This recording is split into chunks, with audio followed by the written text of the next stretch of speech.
میں 7 سال کا تھا جب میرے گھر پر قیامت ٹوٹ پڑی تھی۔ جب میرے ابا فوت ہو گئے تھے اور گھر میں اکیلا مرد رہ گیا تھا۔ وہ ایسی عمر تھی جب مجھے اپنے ابا کی سب سے زیادہ ضرورت تھی۔ قسمت نے مجھے اسی عمر میں ان سے دور کر دیا تھا۔ مجھے دنیا کی کوئی سمجھ نہ تھی، پر ابا کے جاتے ہی دنیا نے ایسے ایسے سبق سکھائے تھے جو ابا نہ سکھا سکے۔ میرے علاوہ میری 4 بڑی بہنیں بھی تھیں۔ کل ملا کر ہم 6 افراد تھے، امی، بہنیں اور میں۔ بابا کے ہوتے ہوئے تو کوئی فکر نہ تھی، پر ان کی وفات کے بعد اماں مجھے سکھاتی کہ مرد کی ذمہ داریاں اور فرائض کیا ہوتے ہیں، اپنے گھر کی حفاظت اور بہنوں کی ذمہ داری کس طرح نبھائی جاتی ہے۔ وہ بھی بدلتی دنیا کے رنگوں سے واقف تھیں، اس لیے مجھے بھی جلد ہی زمانے کے رنگوں سے آگاہ کرنا چاہتی تھیں، کیونکہ میں خود ابھی بچہ تھا اور ان سب باتوں سے انجان تھا۔ ابھی تک کی میری عمر کھیل کود میں گزر گئی تھی، اسی لیے اماں مجھے چھوٹی عمر سے ہی بڑی بڑی باتیں سکھا کر ایک ذمہ دار انسان بنانا چاہتی تھیں۔ وہ کہتی تھی کہ ہم سب کا میں واحد سہارا ہوں۔ ویسے تو ہمارا بہت بڑا خاندان تھا، پر ابا کے ہونے تک سب اچھے تھے۔ ان کے بعد کسی نے ہم سے نہ پوچھا کہ ہم کس طرح زندگی گزار رہے ہیں اور حالات سے کیسے لڑ رہے ہیں۔ امی کے گھر والوں نے بھی پہل تو کچھ دن ہماری خبر رکھی، پر آخرکار وہ سب بھی اپنی اپنی زندگیوں میں مصروف ہو گئے۔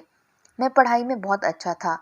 ابا اکثر کہتے تھے کہ تمہیں بہت آگے تک پڑھاؤں گا اور جتنا بھی پیسہ لگے گا میں خوب محنت کر کے تمہیں افسر بناؤں گا۔ ان کا خواب پورا کرنے کے لیے میں بھی بہت دل لگا کر پڑھتا تھا، اسی لیے میرے ٹیچرز بھی مجھ سے بہت پیار کرتے تھے۔ ویسے تو میں گھر میں بہت لاڈلا تھا اور اسکول میں بھی اپنے استادوں کا پسندیدہ بن گیا تھا۔ ہمارے بابا نے جوتے بنانے کا ایک چھوٹا سا کارخانہ بنایا ہوا تھا، جہاں پر وہ کچھ کاریگروں کے ساتھ ہاتھ سے جوتے بنانے کا کام کرتے تھے۔ مجھے یاد ہے اسکول کے بعد اماں مجھے ابا کے لیے کھانا دے کر کارخانے بھیجتی تھیں، کیونکہ ہمارے ابا کے پاس بہت سارا کام ہوتا تھا، اسی لیے وہ صرف رات کو ہی گھر آتے تھے۔ میں کارخانے جاتا تو وہاں پر بہت رش ہوتا۔ ابا کے بنائے ہوئے جوتے دور دور سے لوگ لینے آتے اور ابا کے پاس ہمیشہ ڈھیر سارے پیسے ہوتے تھے۔ واپسی پر وہ مجھے گھر کے لیے چیزیں اور فروٹ لے کر دیتے، تو گھر میں داخل ہوتے ہی میری بہنیں اپنی پسند کی چیزیں اٹھا لیتی تھیں۔ وہ سارا وقت اتنا خوشگوار تھا کہ کبھی خیال نہیں کیا تھا کہ ابا کے بعد ہمارا کیا ہوگا۔ ایک وہ وقت تھا اور ایک یہ وقت ہے۔ ابا کے جانے کے بعد کچھ وقت تو کاریگر کام کرتے رہے، ہمارے گھر کا چولہا چلتا رہا، پر 3 سال کے اندر سارے کاریگر کارخانہ چھوڑ کر جا چکے تھے۔ ابا کے بعد ان کی رہنمائی کرنے والا کوئی نہیں تھا اور ہاتھ کے کام کی اتنی قدر بھی نہ رہی۔ اب ہمارا گزارا بہت مشکل ہو گیا تھا۔ اماں نے کچھ دن تو جیسے تیسے گھر کا خرچہ چلایا، پھر آخر کار مجبور ہو کر انہوں نے مجھے کارخانہ کھولنے کو کہا۔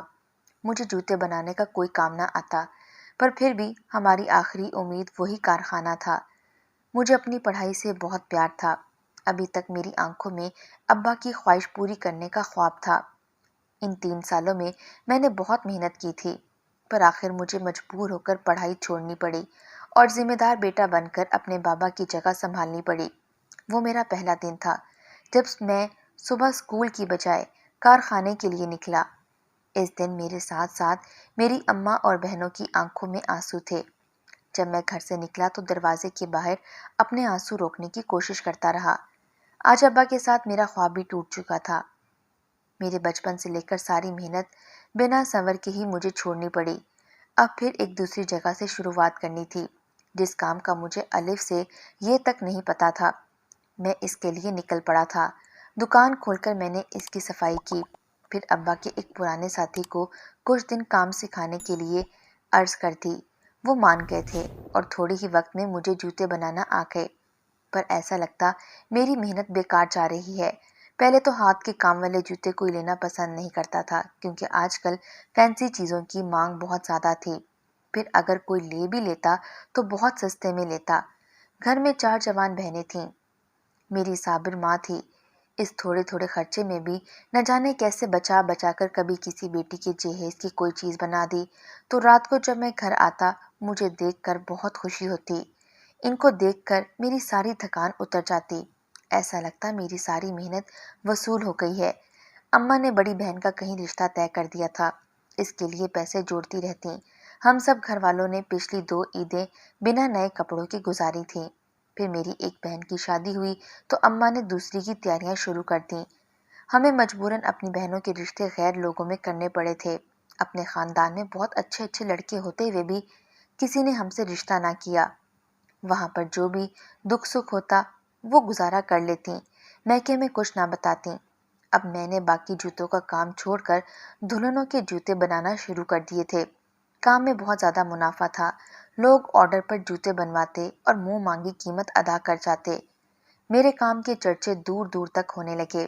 بڑے بڑے خاندانوں کی دلہنیں جو لاکھوں کروڑوں روپے کے کپڑے بنواتی، وہ بھی اپنی شادی کا جوتا میری دکان سے بنوانا پسند کرتی تھیں۔ اسی طرح میرا کاروبار چمک پڑا تھا اور ہمارے دن بھی پھر گئے تھے۔ ابا نہ لوٹ سکتے تھے، پر ابا والا خوشحال وقت لوٹ آیا تھا۔ گھر میں کسی چیز کی کوئی کمی نہ تھی۔ بڑی بڑی دکانوں اور شاپنگ مالز نے کارخانے سے بنائے جوتے رکھنا شروع کر دیے تھے۔ اب میرے پاس بہت سارے کاریگر کام کرتے اور میں بس ان کی رہنمائی کرتا تھا۔ عید یا کوئی اور تہوار آتا تو 24 گھنٹے کارخانے میں کام چلتا رہتا۔ اب میرے پاس اتنا پیسہ تھا کہ میں عید سے پہلے اپنی بہنوں کے لیے گاڑیاں بھر بھر کے سامان لے کر انہیں عیدی دینے جاتا۔ میں کہاں امیر ہوا تو ان کے گھر میں بھی حالات بدلنے لگے تھے، ان کی قدر ہونے لگی تھی اور وہ سب اپنے گھروں میں خوش رہنے لگیں۔ میرا دل بھی اب بہت مطمئن تھا۔ میں اپنی ماں اور بہنوں کو دنیا جہان کی ہر خوشی دینا چاہتا تھا، پر وہ اب میری شادی کی خوشی دیکھنا چاہتی تھیں۔ اماں نے بہت زور ڈالا ہوا تھا کہ میں اب انہیں دلہن ڈھونڈنے کی اجازت دے دوں۔ میں ابھی اور ترقی کرنا چاہتا تھا، اس لیے ہر دفعہ منع کر دیتا۔ اس بار عید پر ساری بہنیں گھر آئی ہوئی تھیں تو سب نے مل کر آخر مجھے راضی کر ہی لیا، پر اماں نے ایک ایسی بات بتائی جسے سن کر میرے پیروں تلے سے زمین نکل گئی۔ میں شاید ساری زندگی تنہا گزار سکتا تھا، اس بات کے لیے کیسے مان سکتا تھا جنہوں نے مشکل وقت میں ہمارا ساتھ چھوڑا، اور ان لوگوں کو میں کیسے معاف کر سکتا تھا۔ اماں نے بتایا کہ ابا نے میرا رشتہ چچا کی بیٹی سے بچپن میں طے کیا ہوا تھا۔ اب اگر پہلے ان سے بات کریں تو ہو سکتا ہے کہ وہ لوگ شادی کے لیے مان جائیں، پر میں نے صاف انکار کر دیا کہ جن لوگوں نے میری بہنوں کو نہیں اپنایا، میں ان کی لڑکی سے کبھی شادی نہیں کروں گا۔ ویسے بھی ابھی تک ان لوگوں کی طرف سے اس رشتے کا کبھی ذکر تک نہیں ہوا تھا۔ شاید اس کی وجہ ہماری غریبی تھی، پر جیسے ہی اماں نے میرے رشتے کی بات چلائی تو چچی نے آ کر انہیں سالوں پہلے کیا ہوا رشتہ یاد دلا دیا، پر میں اس رشتے سے انکاری تھا، اسی لیے اماں نے انہیں صاف منع کر دیا۔ میں نے بچپن کے بعد آج تک اپنی کزن کو کبھی نہیں دیکھا تھا۔ وہ کیسی ہے، اچھی ہے یا بری، مجھے کچھ پتا نہ تھا۔ بس اتنا پتا تھا کہ اس لڑکی نے کبھی کوئی اور رشتہ قبول نہ کیا۔ ہمارے حالات بدلے تو وہ لوگ ہم سے رشتہ جوڑنے کے لیے آ گئے تھے۔ اس بار ہم نے انہیں ٹھکرا دیا تھا۔ پھر اماں نے میرا رشتہ ایک اور جگہ کر دیا۔ ابھی صرف بات پکی ہوئی تھی، کوئی رسم وغیرہ نہیں ہوئی تھی۔ پچھلے رشتے والی باتوں کو میں بالکل بھلا چکا تھا۔ پھر ایک دن میں اپنی دکان پر بیٹھا تھا کہ خوبصورت لڑکی ایک بڑی عمر کے آدمی کے ساتھ میری دکان میں آئی۔ ویسے میرا کبھی کسی لڑکی کی طرف دھیان نہ جاتا، پر نہ جانے کیوں یہ لڑکی مجھے جانی پہچانی سی لگی۔ پھر بہت جلد ہی میں نے اپنی نظریں اس سے پھیر لی تھیں۔ اچانک اس بڑی عمر کے آدمی نے ایسی بات کہی کہ میرے ہوش اڑ گئے، اور میں نے پھر سے ایک بار اس لڑکی کو غور سے دیکھا۔ اس آدمی نے کہا تھا کہ میری دلہن کا ناپ لے لیں، ہمیں اس کے لیے جوتے بنوانے ہیں۔ اس لڑکی کے چہرے سے صاف پتہ چل رہا تھا کہ وہ اس بوڑھے سے زبردستی شادی کر رہی ہے، پر وہ اس کے ساتھ شاپنگ کرنے آئی تھی تو اپنی مرضی سے آئی ہوگی۔ ایک پل میں میرے دماغ میں کئی سوال جواب پیدا ہو گئے۔ پھر میں نے بنا کچھ کہے اس کا ناپ لے لیا، کیونکہ اس دن اتفاق سے میرے ساتھ کوئی کاریگر موجود نہ تھا، سبھی عید کے بعد چھٹی پر گئے ہوئے تھے۔ پھر اس آدمی نے کہا، ہمیں جوتے کل تک ضرور چاہیے، کل ہمارا نکاح ہے۔ انہوں نے ایڈوانس پیمنٹ دی اور چلے گئے۔ نہ جانے کیوں میری آنکھوں کے سامنے اس لڑکی کا اداس چہرہ گھوم رہا تھا، جس سے وہ سوالیہ نظروں سے مجھے دیکھ رہی تھی، پر میں نے رات میں ہی کام شروع کر دیا اور ان کے جوتے بنانے لگا۔ مجھے آدھی رات سے زیادہ وقت لگ گیا وہ جوتے مکمل کرنے میں۔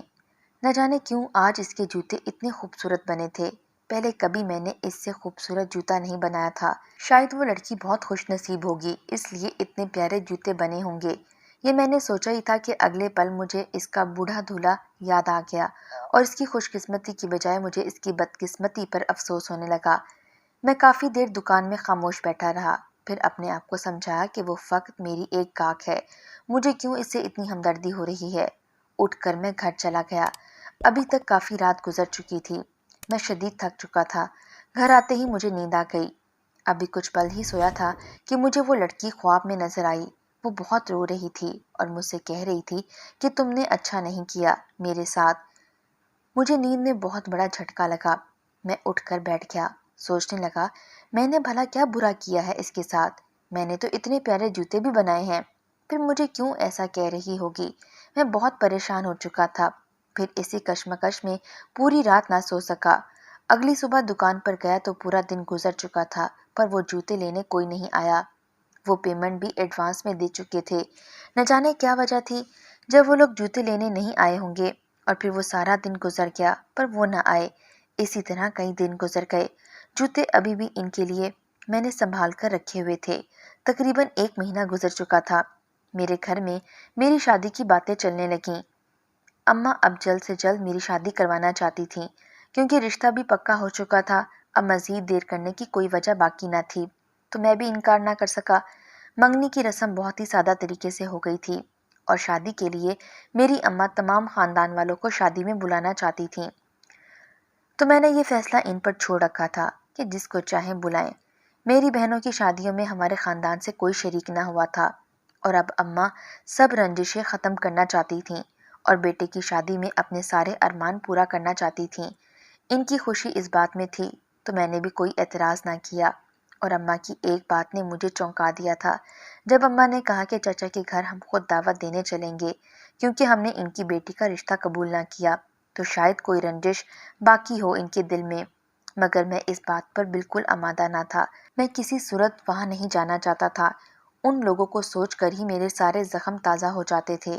ابا کے جانے کے بعد جب میں نے ماں کو بے بسی کے حال میں دیکھا، مجھے اسکول چھوڑنا پڑا، اور میری بہنوں نے سسرال میں جو بھی دکھ دیکھے، یہ سب ہمارے ساتھ ہوتا رہا، پر کسی بڑے نے کبھی سر پر ہاتھ نہ رکھا۔ ان لوگوں کے گھر جانے کا میں سوچ بھی نہیں سکتا تھا۔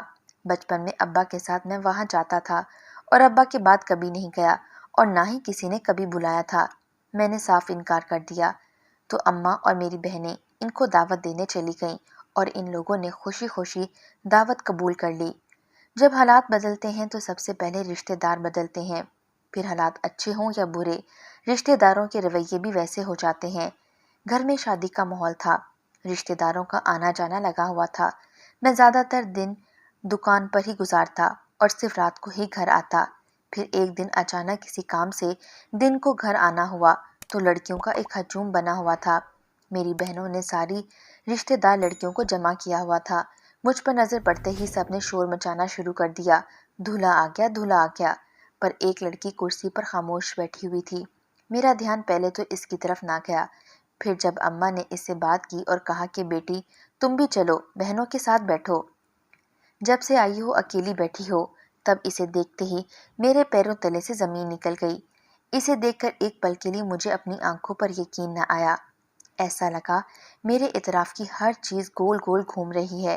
میرا دماغ اگر صحیح کام کر رہا تھا تو یہ وہی لڑکی تھی جس نے جوتے بنانے کے لیے دیے تھے، جس کا وہ اداس چہرہ کئی دنوں تک میرے ذہن سے نہیں اترا تھا، اور اس نے مجھے پریشان کر رکھا تھا۔ ابھی انہی سوچوں میں اسے دیکھ رہا تھا کہ اس کی نظر مجھ پر پڑ گئی۔ مجھے لگا جیسے وہ مجھ سے نظر چرانے لگی تھی۔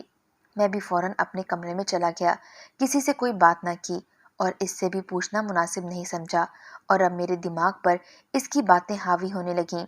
وہ میرے خواب میں کیوں آئی تھی؟ اس نے مجھے ایسا کیوں کہا تھا کہ تم نے میرے ساتھ اچھا نہیں کیا؟ اور سب سے زیادہ یہ کہ وہ اپنے جوتے لینے کیوں نہیں آئی، جس کی اس دن انہوں نے اتنی جلدی کی تھی؟